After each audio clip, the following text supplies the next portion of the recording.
বিসমিল্লাহির রহমানির রহিম। অধ্যায় 14, জীবন বাঁচাতে বিজ্ঞান। লেকচার 2।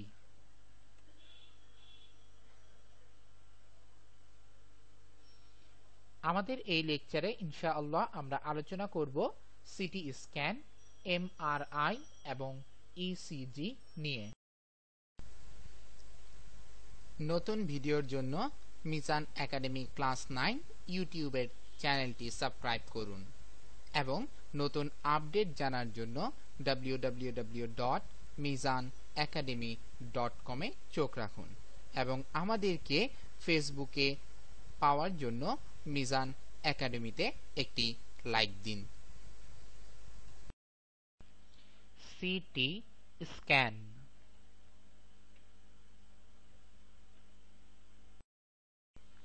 সিটি স্ক্যান এর পূর্ণ রূপ হয়েছে C means for the computed, T means for the tomography আর স্ক্যান। তার মানে সিটি স্ক্যানের পূর্ণ রূপ হচ্ছে কম্পিউটেড টমোগ্রাফি স্ক্যান। এখন আমরা প্রত্যেকটা জিনিসই মূলত আমাদের চারিপাশে যে বস্তুগুলি রয়েছে এগুলি হচ্ছে 3 ডাইমেনশন, তার মানে তার দৈর্ঘ্য, প্রস্থ এবং উচ্চতা রয়েছে। তো আমাদের সিটি স্ক্যান বা কম্পিউটেড টোমোগ্রাফি স্ক্যানের মাধ্যমে আমরা 3 ডাইমেনশন বা ত্রিমাত্রিক যে সমস্ত বস্তু রয়েছে তাদের দ্বিমাত্রিক ছবি আমরা তুলে ফেলি বা দ্বিমাত্রিক প্রতিবিম্ব তৈরি করা হয়ে থাকে। তো মূল কথা হচ্ছে এই সিটি স্ক্যানটা বেশিরভাগ ক্ষেত্রে আমাদের দেহের মস্তিষ্কের পরীক্ষা করার জন্য ব্যবহৃত হয়ে থাকে। এখানে যে কাজটি করা হয় আমাদের মস্তিষ্কের যে অর্গানগুলি 3 ডাইমেনশন ফিগার বিশিষ্ট তাদের 2 ডাইমেনশন ফিগারের ছবিটা বের করে আনা হয়।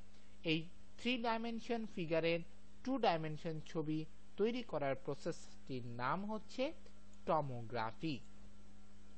আমরা এখানে একটি সিটি স্ক্যানের রিপোর্ট দেখতে পাচ্ছি। এখানে আমরা যে ছবিগুলি দেখতে পাচ্ছি সেই ছবিগুলি হচ্ছে 2 ডাইমেনশন ফিগার, অর্থাৎ শুধুমাত্র যে কোনো দুইটা দিক রয়েছে, হতে পারে তার হাইট রয়েছে, দৈর্ঘ্য আছে কিন্তু প্রস্থটা নাই, দৈর্ঘ্য প্রস্থ রয়েছে কিন্তু হাইটটা নেই, এভাবে মানে 3 ডাইমেনশন আসবে না, যদিও মূল বস্তুটি 3 ডাইমেনশনের বা ত্রিমাত্রিক অবস্থার।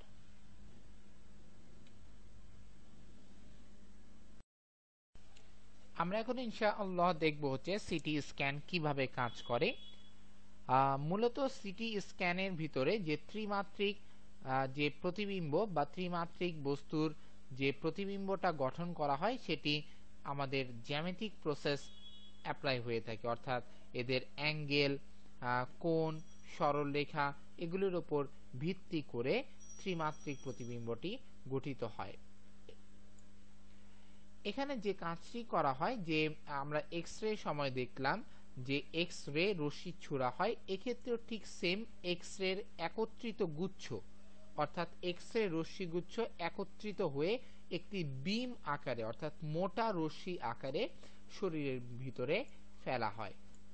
এরপর এই রশ্মিগুলো একটা নির্দিষ্ট অক্ষকে কেন্দ্র করে বিভিন্ন সাইডের দ্বিমাত্রিক ছবি তুলে ফেলে।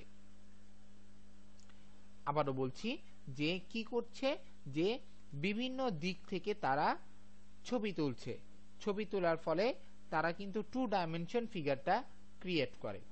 কিন্তু এই 2 ডাইমেনশন ফিগারগুলো কিন্তু আমরা অ্যাড করে আমরা 3 ডাইমেনশন এর প্রতিবিম্ব গঠন করা হয়।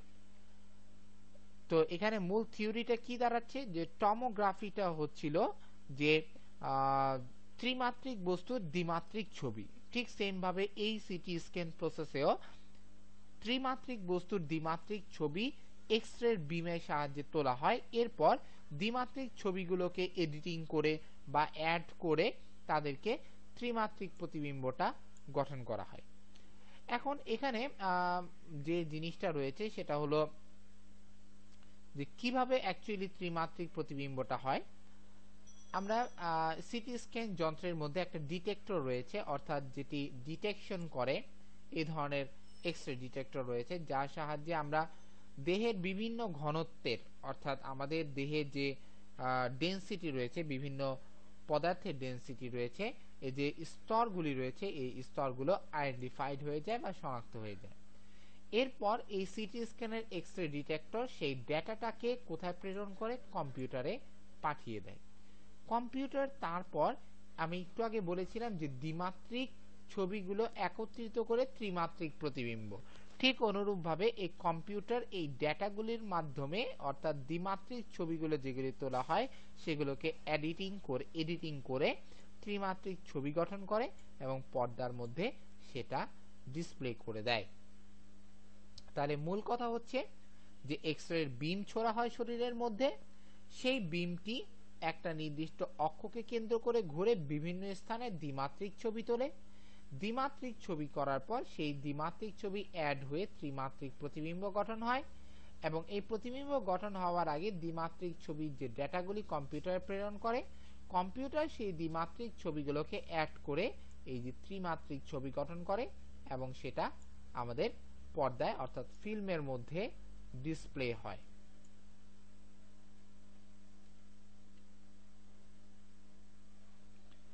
ঝুঁকি, সিটি স্ক্যানে কিছু ঝুঁকি রয়েছে, যদিও সেই ঝুঁকিগুলি তেমন ক্ষতিকারক নয়। এখানে তেজস্ক্রিয় বিকিরণ হয়ে থাকে কিন্তু তেমন একটি এফেক্টেড নয়, মানে তার কোনো তেমন একটা প্রভাব বিস্তার করতে পারে না। আর এছাড়াও সিটি স্ক্যান করার আগে এক ধরনের লিকুইড ইউজ করা হয় যেটাকে আমরা ডাই বলে থাকি। অনেক সময় দেখা যায় এই ডাই স্কিনের প্রবলেম ক্রিয়েট করে, অর্থাৎ ত্বক জনিত যে সমস্ত সমস্যা, অ্যালার্জি জনিত সমস্যা এই ডাই ব্যবহার করার কারণে হয়ে থাকে।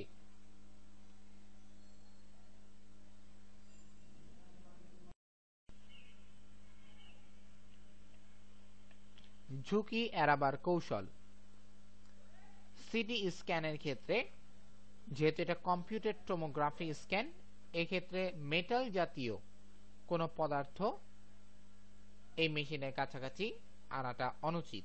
এটার জন্য অনেক সময় দেখা যায় আমাদের জামার মধ্যে যে বোতাম থাকে সেই বোতামগুলি অনেক সময় ধাতব আকৃতির বোতাম হয়। আমাদের চেইন এগুলি কিন্তু মূলত অনেক সময় লোহার বা বিভিন্ন ধাতুর তৈরি চেইন থাকে। এই সমস্ত কাপড় পরে পরীক্ষা করা যাবে না। এছাড়াও ধাতব অলংকার, ঘড়ি এগুলিও রাখা যাবে না। আর যদি স্কিনের মধ্যে আগে থেকেই কোনো প্রবলেম থেকে থাকে তাহলে এই ডাই ব্যবহারের ক্ষেত্রে অ্যালার্জির প্রবলেমটা আরো বাড়তে পারে। এটার জন্য যদি কোনো অ্যালার্জির সমস্যা থাকে তাহলে আগে থেকে এটা ডাক্তারকে জানাতে হবে। আর গর্ভবতী মাদের ক্ষেত্রে অবশ্যই বিশেষজ্ঞ চিকিৎসকের পরামর্শ নিতে হবে, কেননা যেহেতু সিটি স্ক্যান মিন্স হচ্ছে একগুচ্ছ এক্স-রে বা একগুচ্ছ এক্স-রে রশ্মি বিম শরীরের উপর দিয়ে পড়ে। তো ফলশ্রুতিতে দেখা যায় যে এটা গর্ভের ভ্রূণ বা গর্ভে যে বাচ্চা থাকে তার উপর ইফেক্ট করতে পারে। এটার জন্য যদি গর্ভবতী অবস্থায় সিটি স্ক্যান করানো জরুরি হয়ে পড়ে তখন অবশ্যই চিকিৎসকের পরামর্শ গ্রহণ করতে হবে। এমআরআই। এমআরআই এর পূর্ণ রূপ হচ্ছে ম্যাগনেটিক রেজোন্যান্স ইমেজিং।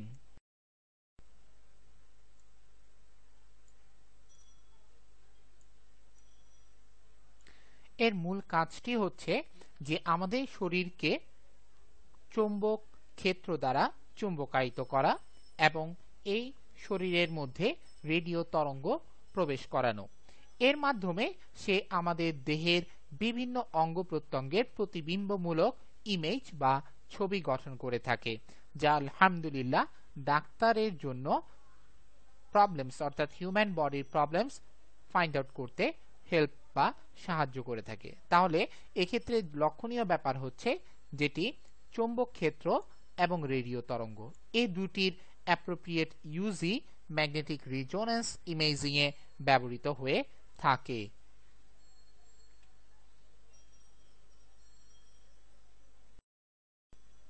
কাজ।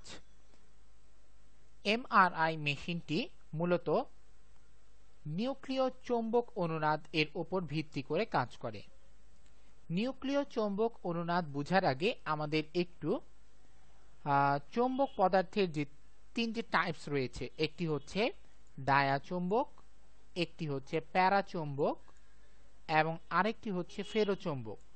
এই জিনিসগুলি একটু বোঝা আমাদের জরুরি। ডায়াচৌম্বক হচ্ছে সেই সমস্ত চৌম্বক পদার্থ যাদেরকে চুম্বকে রূপান্তরিত করা খুবই কষ্টকর, অর্থাৎ তাদের মধ্যে যে ইলেকট্রনগুলো ঘূর্ণায়মান থাকে তারা সমসংখ্যক ইলেকট্রন পরস্পরের অভিমুখে ঘূর্ণায়মান হওয়ার কারণে তাদের রেজাল্টেন্ট কোনো চৌম্বক ক্ষেত্র পাওয়া যায় না। কিন্তু প্যারাচৌম্বকের ক্ষেত্রে লক্ষণীয় ব্যাপার হচ্ছে যে প্যারাচৌম্বক পদার্থের ক্ষেত্রে এক্সাম্পল হিসেবে আমি বলছি, ধরলাম দুটি ইলেকট্রন এই দিক বরাবর এবং তিনটি ইলেকট্রন এই দিক বরাবর ঘূর্ণায়মান হচ্ছে, তাহলে দুইটি এবং তিনটি, এর দুটি এই দিকে এবং এর তিনটি এই দিকে, এই দুটি ইলেকট্রনের ঘূর্ণনের কারণে যে চৌম্বক ক্ষেত্র সৃষ্টি হয় এবং এই তিনটি দ্বারা যে চৌম্বক ক্ষেত্র সৃষ্টি হয়, এখানে দুইটি এবং এখানের দুইটিকে নাকচ করে দেয়, কিন্তু এখানে তারপরও একটি ইলেকট্রন ঘূর্ণায়মান থাকে। এই ঘূর্ণায়মান একটি ইলেকট্রনের কারণে এক ধরনের চৌম্বক ক্ষেত্রের সৃষ্টি হয়। এই পদার্থগুলোকে আমরা মূলত প্যারাচৌম্বক পদার্থ বলে থাকি। আমি আবারও একটু সংক্ষিপ্তভাবে বলছি। প্যারাচৌম্বকের ক্ষেত্রে ধরে নিলাম 5টি ইলেকট্রন তার অরবিটে ঘূর্ণায়মান আছে, এর মধ্যে দুইটি এই দিকে এবং তিনটি তার উল্টো দিকে, মানে হচ্ছে এ যদি এদিকে আসে তাহলে আরেকটা আসবে এদিক বরাবর। ফলে দেখা যাবে যে দুইটি কর্তৃক গঠিত চৌম্বক ক্ষেত্র এবং তিনটি কর্তৃক গঠিত চৌম্বক ক্ষেত্র, যেহেতু এখানেও দুইটি রয়েছে, এখানে দুইটি কিন্তু অবশ্যই আছে এবং তার চেয়ে একটি ইলেকট্রন বেশি আছে, তাহলে দুইটি আর এখানকার দুইটি পরস্পরের বিপরীতমুখী হওয়ায় একটা আরেকটা দ্বারা নাকচ হয়ে যায়। পরবর্তীতে থাকে হচ্ছে এই একটি ইলেকট্রন, এই একটি ইলেকট্রনের ঘূর্ণনের কারণে এই পদার্থগুলো চৌম্বক ক্ষেত্র বা চুম্বকত্ব প্রদর্শন করতে পারে বা একটি চৌম্বক পদার্থের ন্যায়, নট চুম্বক, চৌম্বক পদার্থের ন্যায় আচরণ করে। এটাকে বলা হয় প্যারাচৌম্বক পদার্থ। এই প্যারাচৌম্বকের ক্যারেক্টারের উপর বেস করে আলহামদুলিল্লাহ আমাদের বডিতে এমআরআই মেশিন কাজ করে থাকে। তার মূল কারণ হচ্ছে যে আমাদের হিউম্যান বডিতে যে পানি রয়েছে, এই পানিকে চৌম্বক ক্ষেত্রের উপস্থিতিতে, অর্থাৎ মানুষকে যখন এমআরআই মেশিনের ভিতর ঢুকানো হয় তাহলে এমআরআই মেশিনে যে চুম্বকগুলি থাকে সেই চুম্বক দ্বারা হিউম্যান বডিটাকে, অর্থাৎ বলতে চাচ্ছি যে এমআরআই মেশিনের মধ্যে যে চৌম্বক ক্ষেত্রটা থাকে সেই ক্ষেত্রের মধ্যে যখন মানুষকে প্রবেশ করানো হয় তখন সেই চৌম্বক ক্ষেত্রের উপস্থিতিতে হিউম্যান বডির পানিগুলো চুম্বকে রূপান্তরিত হয়ে যায়, অর্থাৎ মানে চুম্বকের ন্যায় আচরণ করা শুরু করে। সেই চুম্বকের উপর ভিত্তি করে বা সেই চৌম্বক ক্ষেত্রকে কাজে লাগিয়ে কম্পিউটারের উপর কিছু সিগন্যাল প্রেরণ করা হয় এবং কম্পিউটার সেই সিগন্যালের উপর বেস করে কিছু 3 ডাইমেনশন ছবি তুলে ফেলে এবং সেই ছবি 3 ডাইমেনশন ছবি একটি অঙ্গের কয়েকটি 3 ডাইমেনশনাল ছবি তোলা হয় বা ইমেজ তোলা হয়। এর উপর বেস করেই মূলত ডাক্তারের কাছে রিপোর্ট নিয়ে গেলে ডাক্তার প্রবলেমসটা কোথায় আছে সেই অর্গানে সেটা বুঝতে পারেন। তাহলে মূলত হচ্ছে যে প্যারাচৌম্বকের যে ক্যারেক্টারটি রয়েছে বা একটি চৌম্বক পদার্থ যেগুলি রয়েছে সেগুলো খুব ভালো মানের শক্তিশালী চুম্বকের মতো আচরণ করে না, বাট তাদের মধ্যে চুম্বকত্ব বিদ্যমান। সেই সমস্ত পদার্থকে, যেমন আমাদের হিউম্যান বডিতে পানি থাকে, তাকে চুম্বক ক্ষেত্রের উপস্থিতিতে চুম্বকায়িত করে এরপর তার থেকে কিছু সিগন্যাল কম্পিউটারে প্রেরণ করা হয় এবং কম্পিউটার সেগুলোকে 3 ডাইমেনশন ফিগারে প্রডিউস করে থাকে।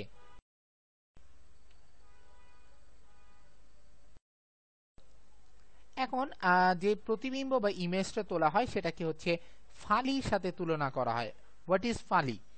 আমরা পাউরুটি যখন খাই তখন পাউরুটির প্যাকেটের ভিতর শেপটা এই ধরনের থাকে,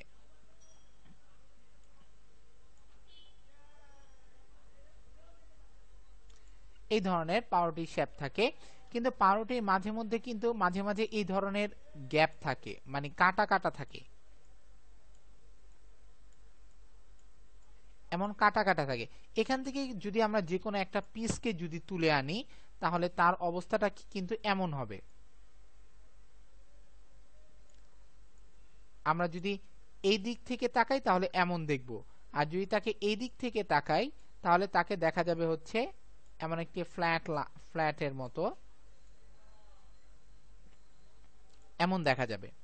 তার মানে হচ্ছে এই যে ছবি যেটা প্রতিবিম্ব তোলা হয় সেগুলি হচ্ছে এই পাউরুটির ফালির মতোই, অর্থাৎ তাকে উপর থেকে তাকালেও এক ধরনের দেখা যাবে, নিচে থেকে তাকালে আরেক ধরনের দেখা যাবে, ডান থেকে তাকালে একভাবে দেখা যাবে, বাম থেকে তাকালে আরেকভাবে দেখা যাবে। তার মানে হচ্ছে এই একটি ফালিরই আমরা কয় ধরনের ছবি দেখতে পাচ্ছি। এবং এমআরআই মেশিনের মধ্যে দেহের অর্গানগুলো বা যেটাকে আমরা বলে থাকি যে বডির যে অঙ্গ প্রত্যঙ্গগুলো যেগুলোর ছবি তোলা হয় সেগুলোর এরকম কয়েকটা ইমেজই বা প্রতিবিম্বই রিপোর্টের মধ্যে দেখানো হয়। এর মাধ্যমে ডাক্তার শরীরের অভ্যন্তরে যে প্রবলেমসগুলি, অঙ্গ প্রত্যঙ্গ রিলেটেড যে প্রবলেমসগুলি, সেগুলি আলহামদুলিল্লাহ ফাইন্ড আউট করতে সমর্থ হন।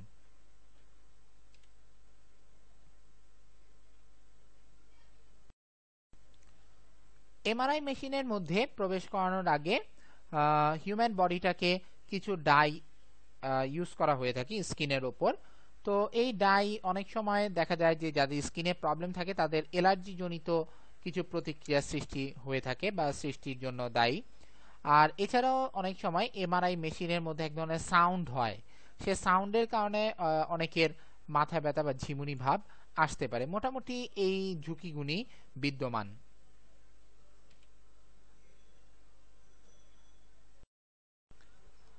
ঝুঁকি প্রতিরোধ, ডাইয়ের কি টাইপসের ডাই ব্যবহার করতে হবে তা সম্পর্কে বিশেষজ্ঞ চিকিৎসকের মতামত নেওয়া জরুরি।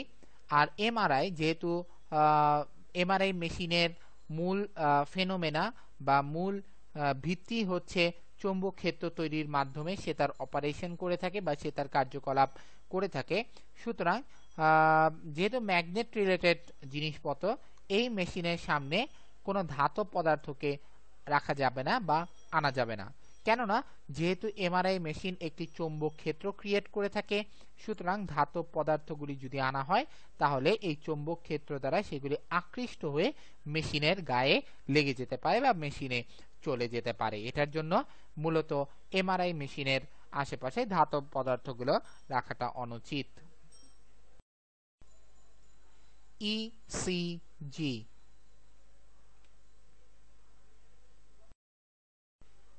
যার পূর্ণরূপ হচ্ছে ইলেকট্রোকার্ডিওগ্রাম।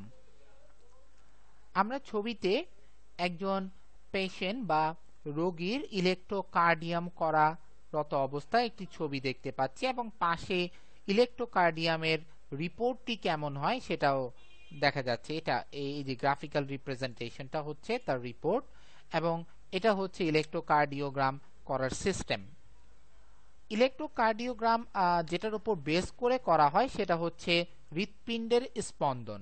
আমাদের হৃৎপিণ্ড পার মিনিটে আমরা জানি সেটি কিন্তু 72 বার স্পন্দিত হতে পারে, অর্থাৎ সংকোচন এবং প্রসারণ প্রায় 72 বার এক মিনিটে ঘটে থাকে। এই হৃদস্পন্দন অর্থাৎ এটি একটি সিগন্যাল এবং হৃৎপিণ্ডের এই উদ্দীপনা অর্থাৎ হৃৎপিণ্ডের যে সিগন্যালটি রয়েছে অর্থাৎ আপস এন্ড ডাউন, এটার উদ্দীপনা ছাড়াই ইলেকট্রোকার্ডিওগ্রামে এক ধরনের বৈদ্যুতিক সংকেত হৃৎপিণ্ড উৎপন্ন করে থাকে। আমি আবারও বলছি, হৃৎপিণ্ডের উদ্দীপনা ছাড়া বৈদ্যুতিক এক ধরনের সংকেত হৃৎপিণ্ড উৎপন্ন করে থাকে। এখানে একটু আমাদের বুঝার ব্যাপার রয়েছে যে এই উদ্দীপনাটা কি অ্যাকচুয়ালি বোঝানো হচ্ছে, কোন উদ্দীপনা এটা। এটা হচ্ছে সেই উদ্দীপনা যেটা বাহির থেকে প্রডিউস করা হয় সেটা ছাড়া, মানে হচ্ছে কোনো ইনপুট ছাড়াই হৃৎপিণ্ড আমাদেরকে বৈদ্যুতিক সংকেত প্রডিউস করে। আমি একটু আগে বলেছিলাম যে হৃৎপিণ্ড 72 বার স্পন্দিত হয়, এই স্পন্দনকে কাজে লাগিয়ে এই বৈদ্যুতিক সংকেতটা উৎপন্ন করা হয়।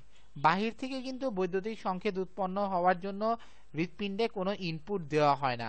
এটা বোঝানোর জন্যই বলা হচ্ছে হৃৎপিণ্ড উদ্দীপনা ছাড়া, মানে কোনো ইনপুট ছাড়া তার যে স্পন্দনটি রয়েছে আপস এন্ড ডাউনের, এটাকে কাজে লাগিয়ে বৈদ্যুতিক সংকেত আলহামদুলিল্লাহ উৎপন্ন করে থাকে।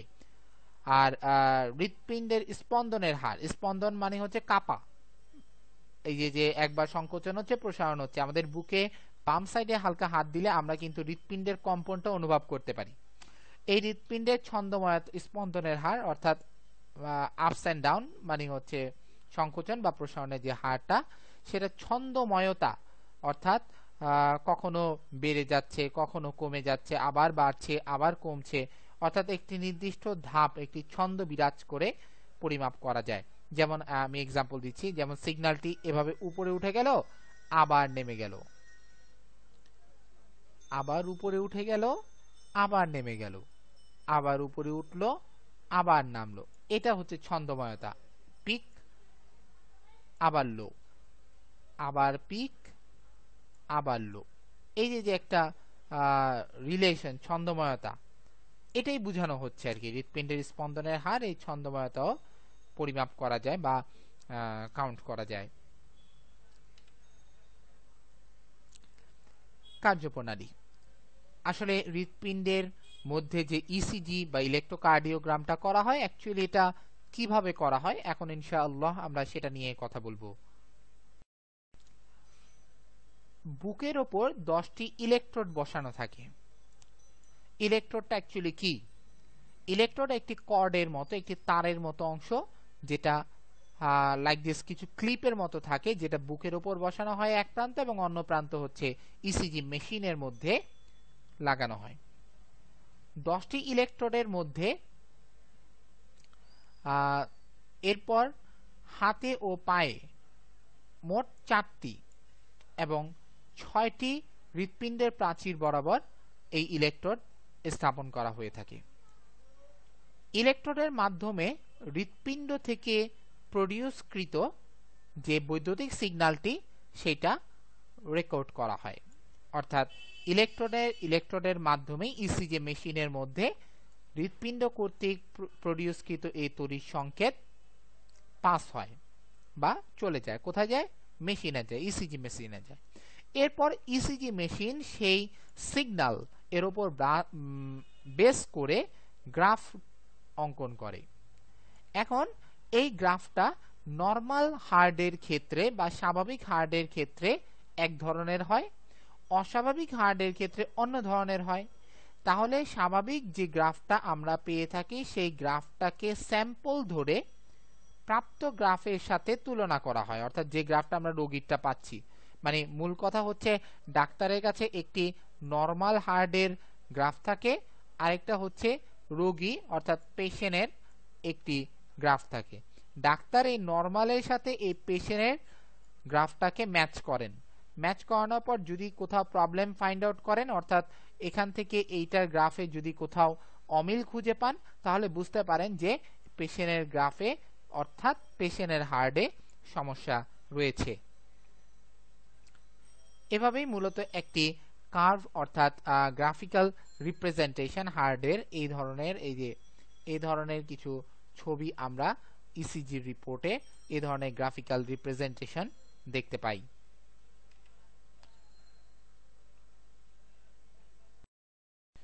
হৃৎপিণ্ডের মাধ্যমে ইসিজির মাধ্যমে হৃৎপিণ্ডের যে সকল অস্বাভাবিক প্রকৃতি অর্থাৎ অ্যাবনর্মাল কন্ডিশন শনাক্ত করা যায়, তা হচ্ছে যেমন হৃৎপিণ্ডের বিট বা স্পন্দনের হার যদি বেড়ে যায় বা কমে যায় বা অনিয়মিত হলে, মূল কথা হচ্ছে হৃৎপিণ্ডের বিট সংকোচন প্রসারণ যদি স্বাভাবিক না থাকে, তাহলেও এটা ইসিজির মাধ্যমে আলহামদুলিল্লাহ ডিফাইন করা যায়। হার্ট অ্যাটাক যা সম্প্রতি মানে রিসেন্ট বা কিছুদিন পূর্বে ঘটেছিল কিনা তা আলহামদুলিল্লাহ ইসিজি দ্বারা বোঝা যায়। আমরা আমাদের সমাজে প্রচলিত একটি কথা শুনে থাকি যে হার্ট বড় হয়ে যাওয়া অর্থাৎ হৃৎপিণ্ডের আকার বড় হয়ে যাওয়া, এইটাও আলহামদুলিল্লাহ হৃৎপিণ্ডের পরীক্ষা অর্থাৎ ইসিজি এর মাধ্যমে শনাক্ত করা যায়। তাহলে মূলত আমরা তিন ধরনের প্রবলেমসটা আলোচনা করলাম। একটি হচ্ছে হৃৎপিণ্ডের বিটের হার অর্থাৎ কমা বাড়া, অনিয়মিত কম্পন যেটাকে আমরা বলে থাকি, বেশি বা কম বা অনিয়মিত কম্পন, এটা মূলত ফাইন্ড আউট করা যায়। হার্ট অ্যাটাকটাও ফাইন্ড আউট করা যায়। হৃৎপিণ্ডের সাইজ বড় হয়ে গিয়েছে কিনা সেটা আলহামদুলিল্লাহ ইসিজির মাধ্যমে ফাইন্ড আউট করা যায়। ঝুঁকি বা পার্শ্ব প্রতিক্রিয়া। বিশেষজ্ঞ চিকিৎসকের মতে অন্যান্য যে সমস্ত পরীক্ষাগুলি রয়েছে যেমন সিটি স্ক্যান, তারপর হচ্ছে এক্স রে, এখানে যে কিছু ঝুঁকি রয়েছে তার মতো কিন্তু ইসিজিতে তেমন কোনো ঝুঁকি বা পার্শ্ব প্রতিক্রিয়া নেই। Please subscribe to us on YouTube at Mizan Academy Class 9 channel. Please visit at www.mizanacademy.com. Don't forget to like us on Facebook at Mizan Academy.